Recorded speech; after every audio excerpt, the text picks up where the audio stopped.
GCC transformation, evolving to innovation powerhouses. We explore the remarkable evolution of global capability centers and their increasingly strategic role in today's rapidly changing global business landscape. Historically, GCCs were primarily as centers supporting business operations. However, their role has expanded far beyond that today. They're not just integral to operational efficiency, but they're also critical to strategic initiatives, fostering innovation and enhancing customer experiences across organizations. In this session, we're about to dive into how GCCs are now essential in supporting business transformation through technology and agility.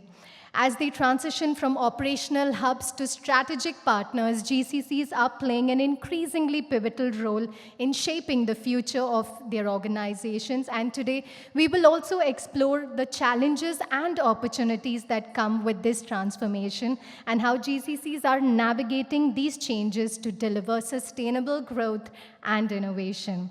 Our panelists are also going to be providing valuable insights into the key stages in the evolution of GCCs, and they will share how they are driving business outcomes from fostering innovation to supporting organizational growth. Today, ladies and gentlemen, it is my pleasure to introduce our distinguished panelists for this very interesting discussion. We have with us Krishna Peesapati, Co-founder, Director, Strategy and Operations, Covalense Global. Lalitha Indrakanti, CEO, Jaguar Land Rover Technology and Business Services, India. Sourabh Gupta, Digital Program Leader, APAC, RTX Corporation. Vineet Dwivedi, Global Head, Alcon. This session will be moderated by Gaurav Gupta, Partner, Deloitte, India. Can we please welcome all our speakers as they join us on stage with a huge round of applause. Stage, I was wondering if it's like bring your own chair as well. You heard bring your own device and beer, but chair for the first time. But Sanjeev, thank you so much. I think you set the context very nicely, and I was just looking at the number on the earlier screen. You know, I didn't realize it's the 7th edition now. In fact, we've been working with ET Edge to get the right stakeholders together to further the GCC agenda and the message. And it was very, very happy to see that this is now almost the 7th edition. And thank you to all my panelists here. So we have, few things that we will talk about. And like Sanjeev said, I think there's a lot that has changed in the GCC space over the last many years. And I personally believe that there are two things that are going to drive GCC growth. One is, there is funny maths behind this. A lot of times when we talk about GCCs, we talk about larger organizations. If you do the maths, right, out of, I think 30% of Forbes 2000 organizations have GCCs in India. So that's 600. We always say India has almost 1700 plus GCCs, right? So that means there are still 1100 organizations who have GCCs which are beyond the Forbes 2000 list, right? So I think this model has been tested not only by large organizations, but also many after that. So I think that's one space that I see will continue to drive some more and more organizations. But I think the more important part of the growth will come from the organizations which are already here to see what we can do, especially in terms of innovating what we do and how we do. And I think that's what we're going to spend time today talking about. And that's the theme of as you go through the day as well. Maybe Lalitha, I'll start with you and maybe request all the panelists to quickly, introduce what your GCC does and maybe specifically talk about, what kind of strategy that you're seeing in terms of growth and innovation going forward. Good morning, everyone. So Jaguar Land Rover, from the GCC point of view, we are part of the Tata Group. So we work with all of the Tata companies. And then why set up a specific GCC? When you have companies like TCS, TTL, Tata Elxsi supporting the world from a services perspective, because we still feel that there are certain things that is really core to your business. It could be bringing a competitive edge. It could be IP protection. So there are quite a few of those things. So that is the reason why we went ahead and set up JLR's own center here, because technology is evolving and the kind of the things what we do evolving.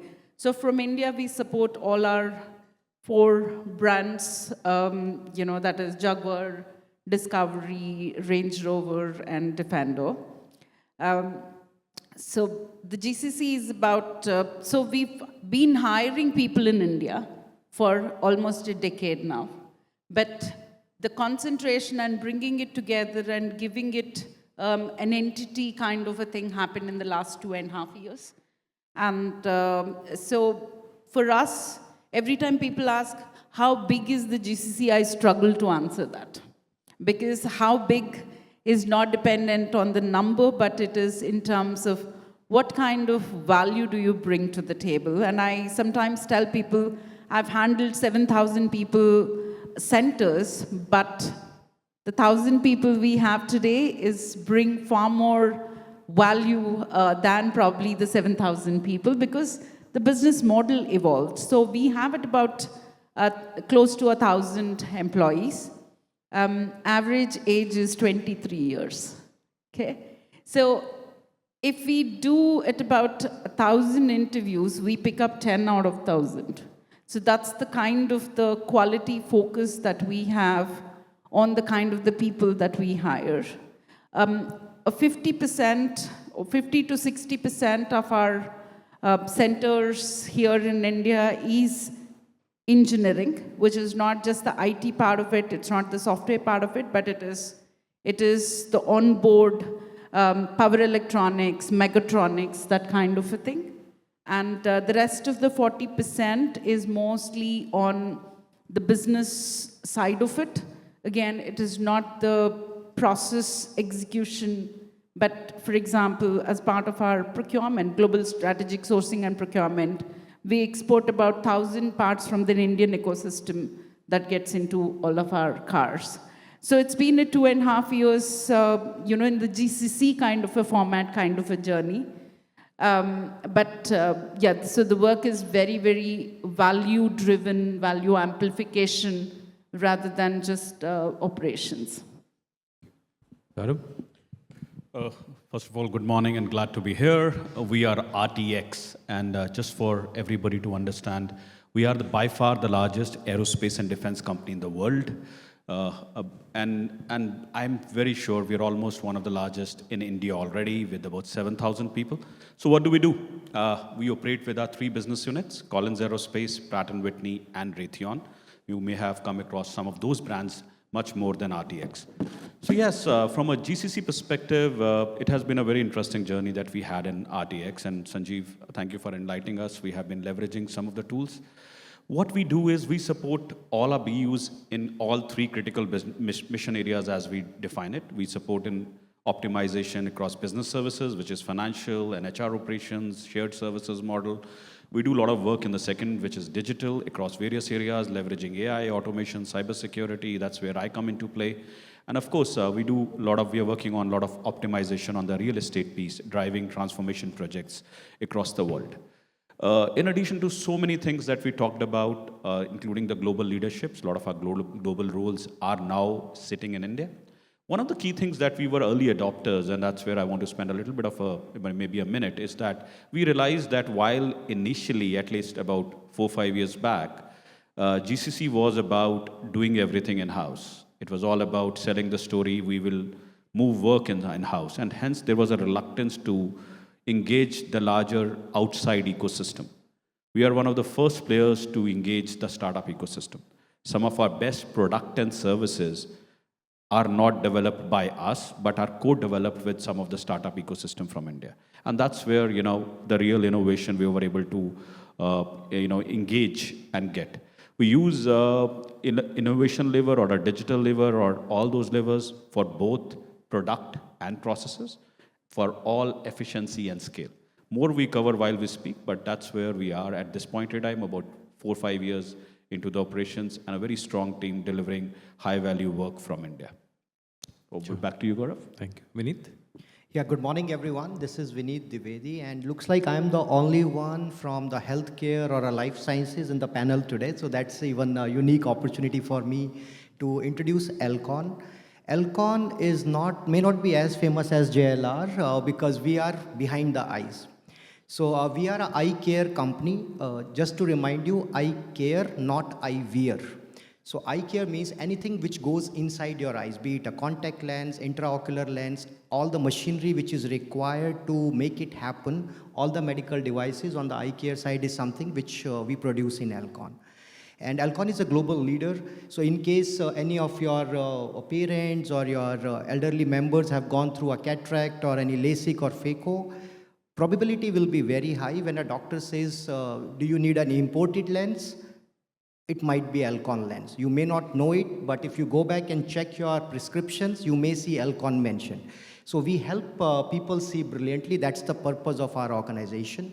And 6 years ago, we started a GCC in India for Alcon.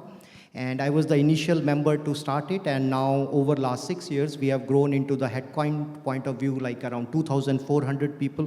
I manage all the 4 centers, India, Poland, Malaysia, and Mexico City. The way we have set up the whole GCC, it's quite interesting because I think, Sanjeev, to your point, you mentioned, I really love the way you said seat on the table, voice on the table. I would say a little bit my version of that. So seat on the table, voice on the table, and influence on the table. I think that's the third thing which really helped us. Because now we have, while the number says 2,400, India we have around 1,600 people, but the breadth of the services which we provide from here. So majority of our functions which are in headquarters are here. Here we have our first R&D lab which was set up outside the US, first time in 78 years of Alcon history in India. So we have a wonderful lab where all the new product development support happens, a lot of things which we are doing from here. And that's where our variety of services really makes us a part of our core part of the overall company strategy. Any new product going on in the market, majority of them are being developed or co-developed with our vendor partners in India along with our global partners. So that's what a quick summary. I'm looking forward to the panel. Thank you. Sure, thank you. Krishna? Yeah, thank you, everybody. Very good morning to all. Thanks to ET for organizing this, and it's a pleasure being here with all of you. And I'm Krishna Peesapati. I'm the co-founder of Covalense Global. We are a niche solutions and an IT services company. And I bring a very unique perspective today to the table because we've been working with GCCs starting off since 2006. So we've seen the evolution.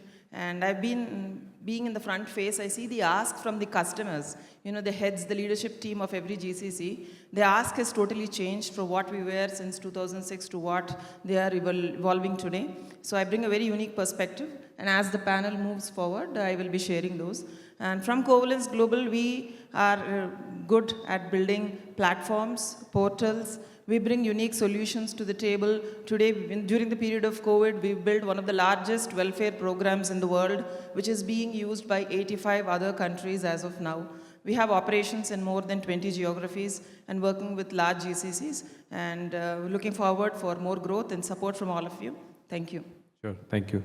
So, Lalitha, let me start with you. I think, auto industry probably ever changing, but I think this is the time when it's changing the most, right? Where both in terms of, fuel-driven cars, the kind of automation that they're going through. Now you have electric vehicles coming in, right? And the concept changing from not just cars, but it's mobility now, right? So with this ever-evolving space, I mean, and you said that there's a fair amount of R&D and innovation that happens from the centers here. I mean, what is the role you're playing? What are the kind of innovations you're driving? So you rightly said, right? I think these are the times that every industry is changing, right? I think we've been talking about EV for a while, but I think now EV is a lot more reality. For example, at JLR in the next 3 years, we will roughly be launching 9 new models. That means every one of our brand is launching the EV part of it. And You might have seen news, some of the brands have gone exclusive and only EV. Like, for example, the new Jaguar is going to be only on the electric platform. So EV is a part of the change, but I think there are also many other things in terms of, as you rightly said, it's all about mobility. The way historically how we know of the cars is going to change. And I think for a while, a couple of us have been saying cars are nothing but going to be a software on wheels, right? How you upgrade your phone, the way you can upgrade your car without having to take it to a dealer. It's all going to be driven by the digital twins. So there is plenty of innovation that is happening in the automotive sector, be it autonomous driving, be it, but I think also the whole AI and analytics is changing as well. Analytics is no longer about what kind of insights do we get, but it is now all about how can we drive the customer experience with the insights that we generate. So it's more of rather than looking inwards in terms of how can we improve, it's more outwards about how can we make customer life easy, how can we understand their preferences, how can we serve them better. So the focus is shifting from an experience perspective, mostly using analytics. So we do all of that, but specifically for innovation, I'm sure it's a public domain knowledge, so I can definitely talk about it. We've launched our innovation hub for JLR in India. It's one of the other, besides India, there are 4 more hubs like that across the world, which also means we are trying to solve the future problems of the organization with the ecosystem that exists in India. Be it the startup ecosystem, be it the research, be it working with academia, and Sanjeev is talking about the labs kind of a thing. Sanjeev, you were in our office and walking through our labs a few months ago. So we've also set up, the world-class systems in terms of be it the rigs or be it the validation centers and all of that stuff. So I think mostly every GCC is very uniquely positioned in order to bring innovation to the organization, because we are not as big as the headquarters in most of the cases. I know there are exceptions, but we're not as big as the headquarters. But at the same time, we are the microcosm of the headquarters, which means our ability to gain insights in the organization from the depth perspective as well as the width perspective. We have the bird eye views to connect different parts of the organization. As a result, better understanding of the problems, better ability to bring faster solutions, because it's all about frugal innovation in India, as you know, right? So it's fail fast, either, disrupt or be disrupted, right? So our ability to connect with, when it comes to innovation, people think that everything you do has to succeed, but it's not. Innovation is all about if you do 10 different things, maybe 2 will succeed and 8 you're bound to fail. And I think that's a mindset we also need to develop from GCC point of view, that the 2 that succeed will really make up for the other 8 that doesn't succeed, right? So can you bring value to the table with the 2 that you effectively execute and bring value to the organization? So yes, we're pretty much part and core of our product development, our engineering, our smarter manufacturing, supply chain, and as well as innovation. Sure. No, that's great to know. In fact, I have a follow-up question, but I'll come back to that. Sourabh, aerospace and defense, right? I mean, it's largely driven by innovation in terms of what happens in product. And I think you didn't mention the Tomahawk, which is somewhere behind, again, in terms of a lot of other defense systems that you guys are building. So how are you and what are you doing in the innovation space from India, from the GCC? So Gaurav, I will start by saying yes and. Yes and from my perspective, a lot of things. Lalitha covered and Sanjeev talked about. We are doing all those. And I'd like to share a few more in terms of what we are doing.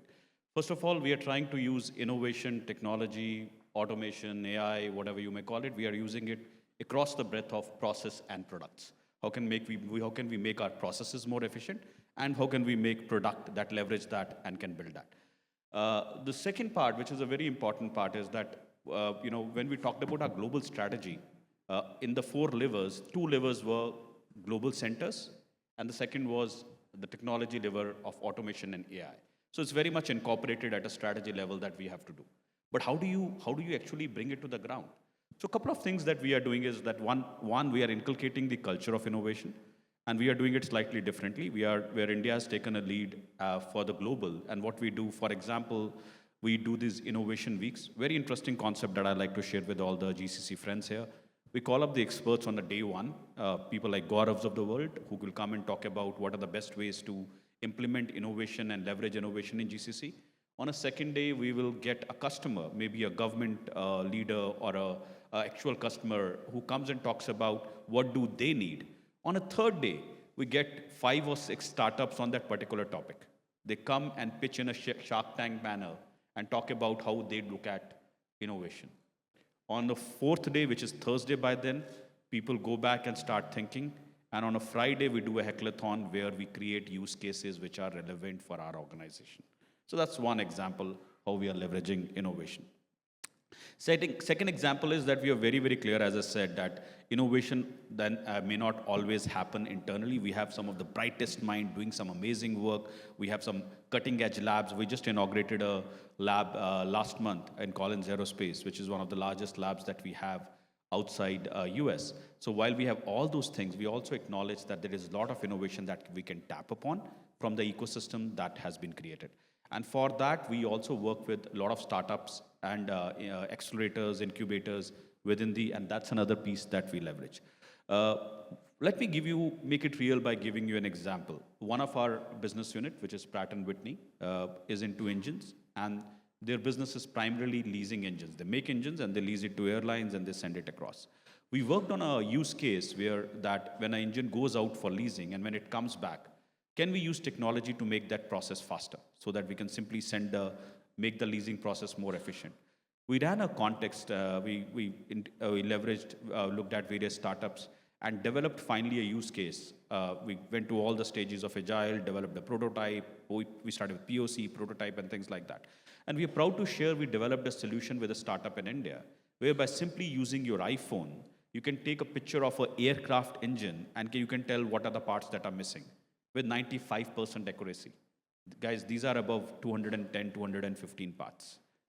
Okay? Imagine that, and whenever I talk about the solution, let's not talk about technology. Whenever I talk about now that solution, for its simplicity, I always get more and more saving. I was presenting it to somebody said, my leasing time will reduce by 1/10. Oh, we'll save millions of dollars. I went to the next person, he said, oh, we have a lot of insurance claim when an engine goes from one place to another. My insurance claims will be much more effective. I went to another person, the salesperson. He said, oh, we know, Sourabh, we give a lot of waivers to our customer on a goodwill because we cannot prove that the part was there. No, we don't have to give that. Imagine additional revenue line. So I think I resonate with, Sanjeev, what he said. When you do innovation as a lever, you start another opportunity. GCCs are primarily operate in the cost space.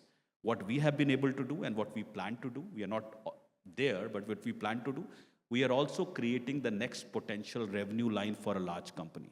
We are focusing, can deliver that top line also, while of course we are becoming more and more efficient in making our bottom line effective with the innovation that we are using across processes. There is more and more we are implying technology to deliver solutions from India, which helps on the product side, creating new business opportunities side. Happy to elaborate more in the follow-up, Gaurav. Thank you. Sure. Thank you, Sourabh. Vineet, again, part of a very innovative organization. How are you driving innovation from here? Sure. In fact, if you look at from a Alcon point of view, from a eye care perspective, there are, in fact, these are numbers from WHO, and imagine in next 25 years. So WHO says that in next 25 years, by 2050, 50% of the world population will have some kind of an eye issue. And we are talking in by 2050, let's say around 10 billion people in the world. So we are talking about 5 billion people having eye issues.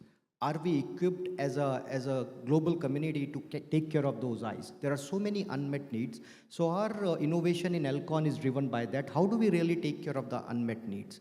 And also in Alcon, we are looking at the overall perspective. So if you look at the ecosystem, we have patients, we have eye care professionals, doctors, and the staff, and then the administrative staff in hospitals. So when you look at even a contact lens or an intraocular lens which goes into the eye, how many SKUs we have? We have more than 120,000 SKUs, the variations which comes in. So how do we manage not only the product side, but the process side as well? So when we look at how we change the ecosystem or develop this ecosystem, the innovation is happening in all these three layers. Just think about, to do a cataract surgery, the expert doctors in India generally go up to 35 to 40 surgeries in a day for a cataract surgery. Imagine what happens to the doctor's own health, because if you have a patient and you are operating, looking into the eyes, so an eye doctor may develop a spondylitis. You don't want that to happen. So the products where we are innovating, so there are products in Alcon which is really cutting edge technology, wherein doctors are not looking into the eye now, they are looking at the big screen. And the reflex is, the operations happen when they're looking. So their own health of the doctors are taken care. So that's one part of the ecosystem. And then we are doing a lot of work when it comes to our the administration. How easy it is for them. So if you go as for a surgery, they need not to look at the inventory, everything, and tell, come after 1 week or come after 10 days. Can they quickly tell you when can the operation or the surgery can be performed? Availability, operation theaters. Because if we look at the tier 2 or tier 3 cities, not every eye care hospital may have a operation theater within them. They have to rent that theater. So how can the whole system can work? So the patient is not waiting for the surgeries to happen. And same way for the patient journey, how do you discover? Because we see many a times, many of our people won't even know. I am one example of that. I am wearing my eyeglasses. Before joining Alcon, this happened. I would have joined Alcon, maybe I could have avoided a lot of things. So I see that how as a leaders, we are available. In fact, you look at the kids, so the numbers which I talked about, 50%, these are before COVID numbers. What happened in COVID now with kids having so much of digital, we all love digital, it's perfect. But there is a flip side is the digital via media exposure, our eyes are not tuned for that. So nowadays, kids spend so much of time on the screen, what is impacting their eyes?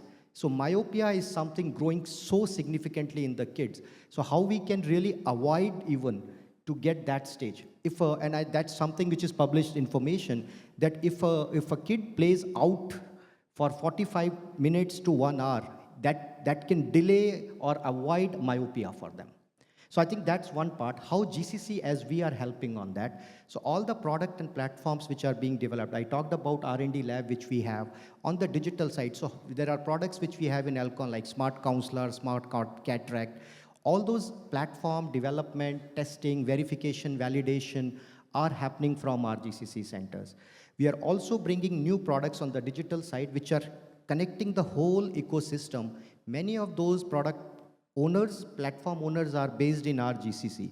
So when Sanjeev was sharing the numbers in the morning about how many global leaders, so I think I would say we take a lot of pride that we have many global leaders who are driving, who are based out of our GCC centers. So we are trying to be a core and helping in all the innovations on the process side, to your point, Sourabh, how we look at the complete end-to-end value chain.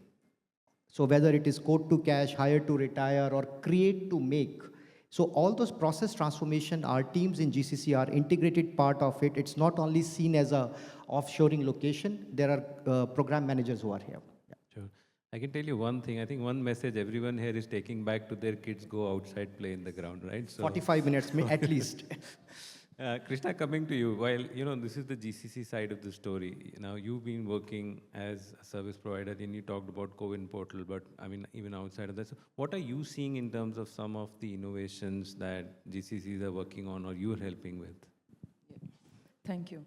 So as a technology service provider, we've been working with GCCs since the advent, might be since 2006, and the ask at that point of a time was totally different. So a perspective that you could see that we are watching a movie and you see how they are growing, the GCCs.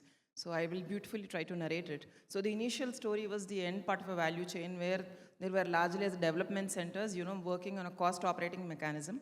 But over a period of time, the entire transformation has happened since 2013-14.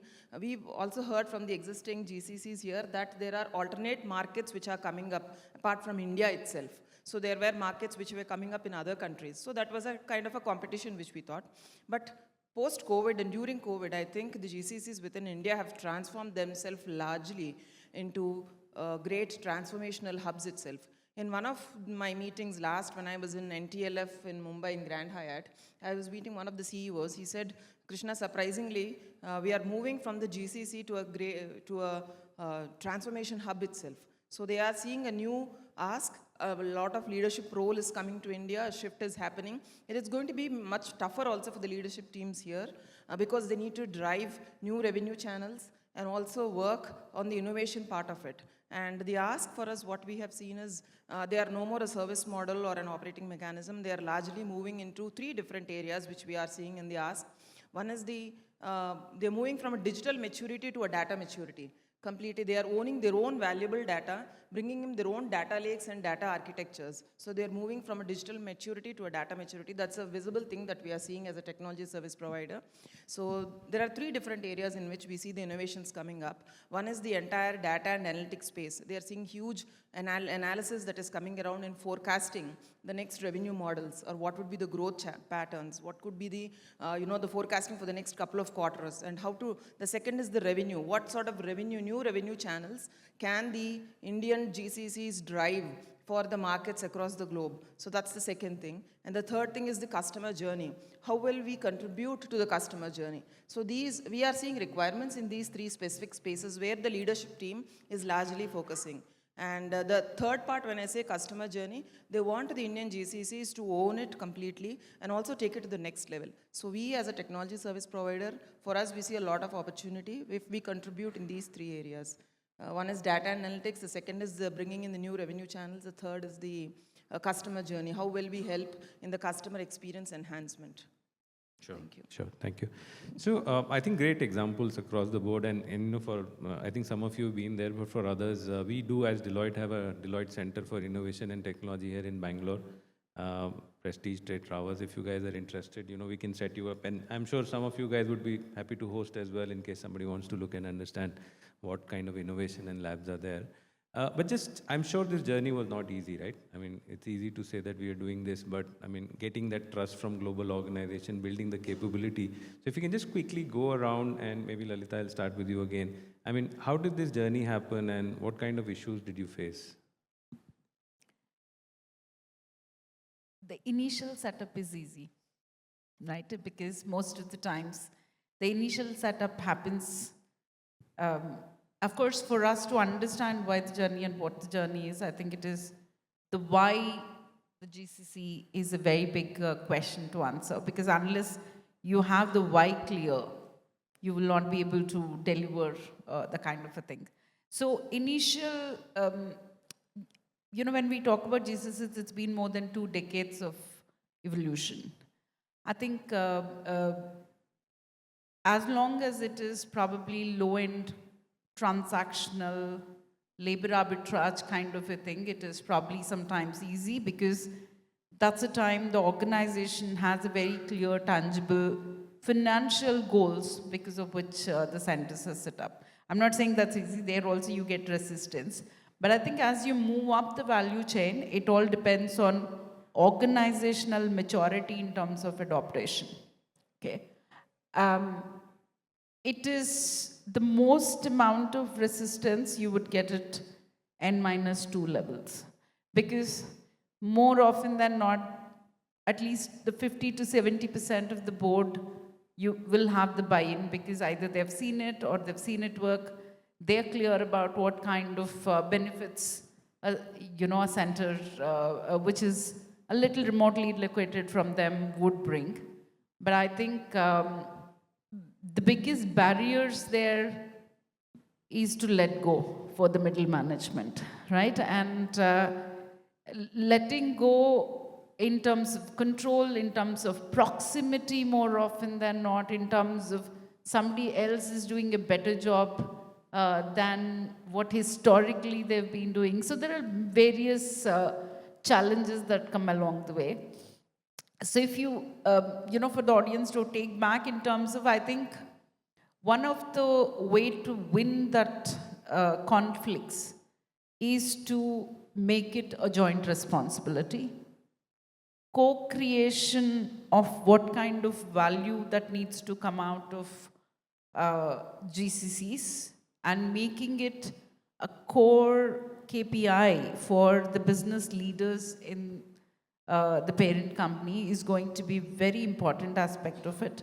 Because a lot of times, I have these conversations across the board in terms of, it's not about, don't make it penalizing for giving the work, but incentivize them for working with the GCCs, co-creating with the GCCs, make it a joint responsibility, and showcase and celebrate those successes and over-communicate. I think that is a very important aspect. Unless you really communicate the benefits of it, and sometimes over-communicate in the earlier days, unless you do that, people will not understand it. Sure. Yeah. Saurabh? So I think, all the wonderful points covered, and I resonate with all of them. See, the important aspect is that you have the seat on the table. I'll add another dimension to it. It's very important to, while you have an initial start, it's very important to get those case studies in place so that you can have next level of resistance sorted out. And that's where, please understand that, there is a time bound to all excitement and all ideas, right? So you have to have a certain speed as you scale up. So if you are setting up a GCC in India, my suggestion would be, one of the things that you should do is engage the ecosystem as soon as possible. Do not try to learn everything, try to do it ground up. I'm not saying that buy a lot of services from outside, but there are enough and more partners with other companies who have, for example, when Lalitha was setting up, we came together and shared what does it take to set up a successful GCC in India, right? So my one advice, if I could give, in addition to all the things that she said, is that the time window sometimes is very small. The leadership can change, the priorities can change, more things can come to take care of resistance and so many other things. Make sure that you leverage the ecosystem, understand what people are doing, and then go from that. That is for the people who are starting up. People who are scaling up and can transitioning from a West Coast centers to true GCCs driving innovation. Again, the critical aspect is lot of great work has been done across this group of people. And a lot of it, as Sanjeev said, is in Bangalore itself. Seek, cash upon the coffee that he offered, cash upon, meet with people who are here, and build upon and try to do it faster. Because that I can tell you, and I'm sure everybody will resonate, that cost arbitrage advantage is not going to last. It hasn't lasted for service industries, people who are doing it for us, and it won't last for us forever. So you have to elevate ourselves to global role, global centers, innovation driving, and all those factors. So those are the few of the things that I'll leave it with you. I fully agree with both the panelists here. I'll give another small dimension to it. When it comes to the numbers, when we're talking about 20,000 global roles based off India, as India, we feel very good, but this can be very scary for some of the folks who are sitting outside India. And I think that's where the frozen middle comes and plays a role.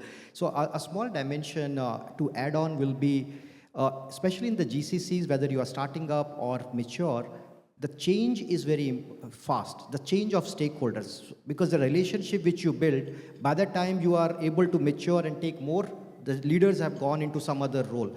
So how do we really keep that in mind and build the speed of trust? You don't have 5 years to build. Within 1 year, you have to build everything and move on and do that. So I think that's something which is super critical from my perspective. Sure. So Krishna, I think the clock is indicating, and somebody there, last 30 seconds on what are you seeing as challenge for the GCCs from outside? Yeah, I think challenges that the GCCs have already overcome, and we are competing with the other markets, and the leadership team in the GCCs are really doing a commendable job right now. And the most sophisticated GCCs have also identified that to overcome all of these challenges, that their mindset on innovation has to be changed. That innovation is a continual process; it's not a destination. And I think the GCCs are doing a commendable job with the challenges they're coming across. Sure, fantastic. So I think, again, you heard, please feel free to catch hold of the panelists outside, and I would say the journey has just started in terms of what GCCs are able to drive from an innovation perspective. And I often say, innovation is not just what do you do, it's also about how you do it, right? And that's where I think GCCs can play an even larger role. So thank you so much for sharing your perspectives, and thank you so much. Thank you.